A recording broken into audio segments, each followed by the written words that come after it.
The auction hall buzzed with the kind of energy that only comes when money and pride collide in a small western town. Jake Morrison sat in the back row, his custom Stetson pulled low, arms crossed over a chest that had been shaped by decades of ranch work. He wasn't here to bid on livestock or land. He was here because of a bet, and Jake Morrison never backed down from a bet. His best friend since childhood, Tommy Reed, leaned over with a grin that spelled trouble. "You see her yet? The widow Callahan?" Jake had heard about Catherine Callahan. Everyone in 3 counties had. She'd arrived 6 months ago to settle her late husband's estate, a small property on the outskirts of town. The rumors painted her as some mysterious Eastern woman, always dressed in black, always wearing that peculiar wig of tight silver curls that made her look older than her years. She kept to herself, spoke to no one, and had somehow become the subject of every piece of gossip from the diner to the feed store. "I see her," Jake muttered, spotting the woman in question sitting 3 rows ahead. Even from behind, she cut a solitary figure in her dark dress and that distinctive wig. $5,000 says you can't get her to go home with you tonight," Tommy whispered, loud enough that 2 other ranchers turned to listen. "And I mean actually get her to your place. Not just talk to her. The whole deal." Jake should have known better. He was 42 years old, owned the largest cattle operation in the county, and had a reputation for being as stubborn as the bulls he raised.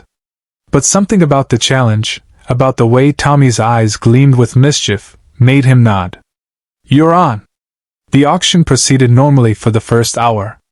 Jake bid on nothing, his attention fixed on the back of Catherine Callahan's head. She sat perfectly still, never raising her paddle, never turning around. When the auctioneer announced the charity date package, dinner with the winner at the town's finest restaurant, Jake saw his opportunity. The bidding started at $100. Jake waited until it reached $500, then raised his paddle with the kind of confidence that came from never having lost at anything that mattered. $5,000, he called out. The room went silent. The auctioneer stammered, clearly shocked. $5,000 for a dinner date that usually went for $600 or $700 at most? $5,000 going once, twice. $10,000. The voice was clear, feminine, and came from the woman in the silver wig. Catherine Callahan had turned around, her paddle raised, her eyes hidden behind dark glasses even though they were indoors. Jake's jaw tightened. He hadn't expected this.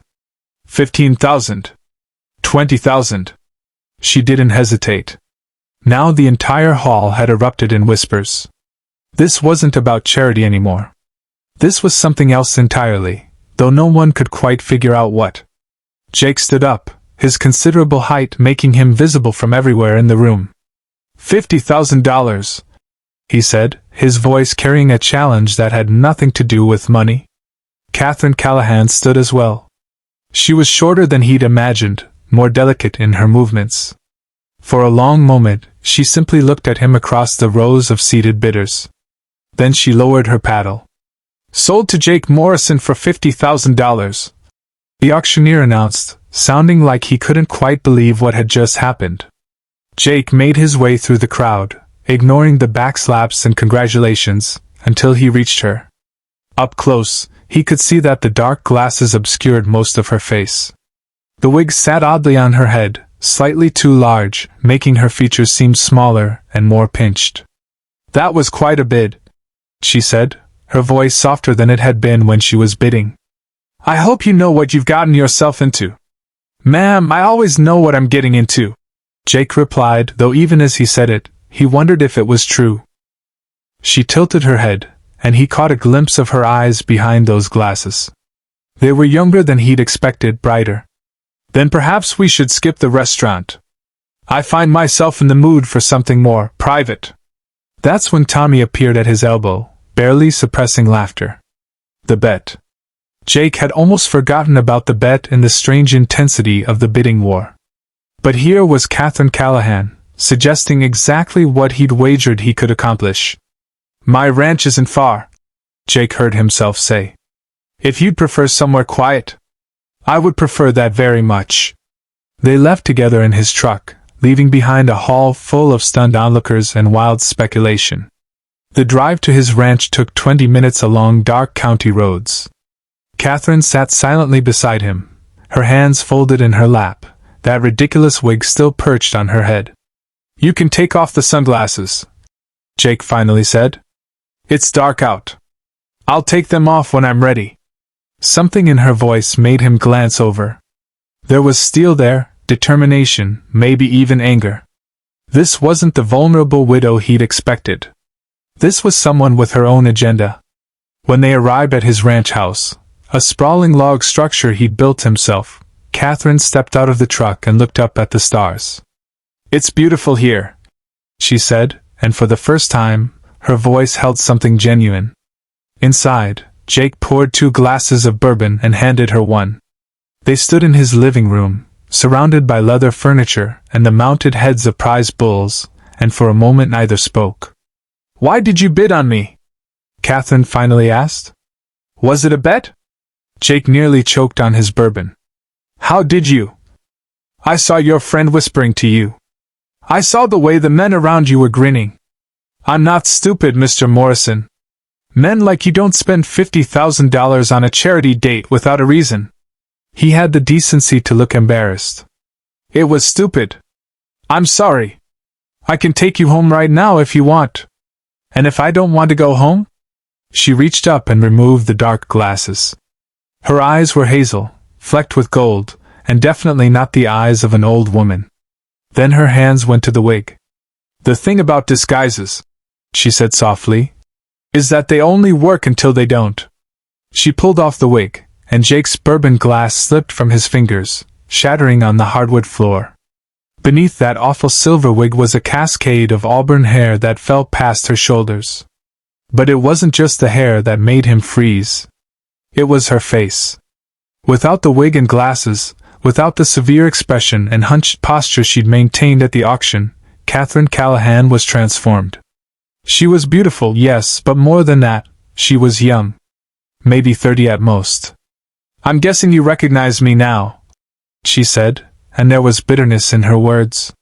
Jake did recognize her. Not as Catherine Callahan, but as Cat Morrison, his brother's wife. His brother David, who had died 3 years ago in a ranching accident on the property that Jake now owned. David, who had left behind a widow who disappeared immediately after the funeral with her inheritance, telling Jake she never wanted to see him again. "Cat," he whispered. "My God, Cat! What are you doing here? Why the disguise?" She walked past him to look out his window at the dark fields beyond. "I came back because I heard about you, Jake. I heard about the rich rancher Morrison who could have any woman in the county. Who bets on women like their livestock. Who took everything that should have been David's and built an empire on it." The accusation hit him like a fist. "That's not fair. David and I built this together. Until he died. Until you bought out my share before I understood what it was worth. Until you became the big man in town while I disappeared. You disappeared because you wanted nothing to do with me. You blamed me for his death. I blamed you because you were there." Her voice cracked. "You were both working that canyon fence. You both knew it was dangerous. But only you came home." Jake felt 3 years of guilt crash over him again. "I tried to save him. I couldn't reach him in time. Cat, I've relived that day every single day since." She turned to face him, tears streaming down her cheeks. "I know. I know you tried. Tommy told me. The whole town told me. But it was easier to be angry at you than to accept that it was just a terrible accident. So why come back? Why the disguise? Why bid against me?" Cat wiped her eyes and laughed bitterly. "Because I heard about your bet. Tommy's loud, Jake. He told half the bar about it last week. I heard you and your friends were betting on the mysterious widow Callahan. I wanted to see if you'd actually do it. If you'd really try to seduce some poor grieving woman for money and pride." Jake sat down heavily on his couch. "I'm an idiot." "Yes, you are." But she sat down beside him. "But I'm an idiot too. I came back to town to punish you, to embarrass you, to make you feel as awful as I've felt. And instead what? She looked at him, really looked at him, for the first time since she revealed herself. Instead I remembered why David loved you. Why he always said you were the best man he knew. Why he made me promise, before he died, that if anything happened to him, I'd let you take care of me. He made you promise that? In the hospital, those last few minutes. He was worried about you, Jake. Not himself.